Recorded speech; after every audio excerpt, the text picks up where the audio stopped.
ব্যারাকপুর বিধানসভা কেন্দ্রে তৃণমূল কংগ্রেসের প্রার্থী হয়েছেন চলচ্চিত্র পরিচালক রাজ চক্রবর্তী। সিনেমার দাপট যেমন তার টেলিভিশন এবং বড় পর্দা থাকে, ঠিক তেমন ভাবেই বিগত 5 বছর ধরে একাধিক উন্নয়নমূলক কাজ করেছেন ব্যারাকপুরের প্রাক্তন বিধায়ক, বর্তমানে তৃণমূল কংগ্রেসের প্রার্থী রাজ চক্রবর্তী। আজ যখন তিনি ব্যারাকপুর প্রশাসনিক ভবনে আসছিলেন নিজের মনোনয়নপত্র দাখিল করতে, সেই মুহূর্তে সংবাদ মাধ্যমের মুখোমুখি হয়ে তিনি একটি বিস্ফোরক কথা বলেন।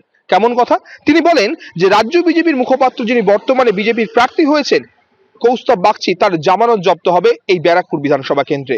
তিনি আরো বলেন, যেভাবে রাজ্যে উন্নয়নের কাজ চলেছে সেই জায়গায় দাঁড়িয়ে বিজেপি আসন সংখ্যা খুব কমবে বলেও তিনি জানিয়েছেন। এখন দেখার আগামী 29শে এপ্রিল যে নির্বাচন এবং 4ঠা মে যার ফলাফল, সেই জায়গায় দাঁড়িয়ে বিজেপির জামানত জব্দ হয় কিনা দেখার এখন সেদিকেই। এক্সাইটিং লাগছে, ভীষণ ভালো লাগছে। মানুষের আশীর্বাদ, নেত্রীর আশীর্বাদ, অভিষেক ব্যানার্জির সাপোর্ট এবং এত কর্মীর সাপোর্ট, উত্তম দা, প্রশান্ত দা আমার সঙ্গে রয়েছে, সমস্ত সিনিয়র থেকে জুনিয়র প্রত্যেকটা কর্মী আজকে আমার সঙ্গে পায়ে পা মেলালো। আমার অবভিয়াসলি ভালো লাগছে।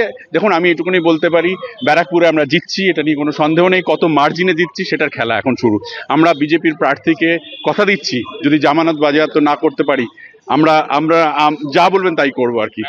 ব্যারাকপুর থেকে বিজেপির প্রার্থীর জামানত বাজেয়াপ্ত হবে হবে হবে হবে হবে।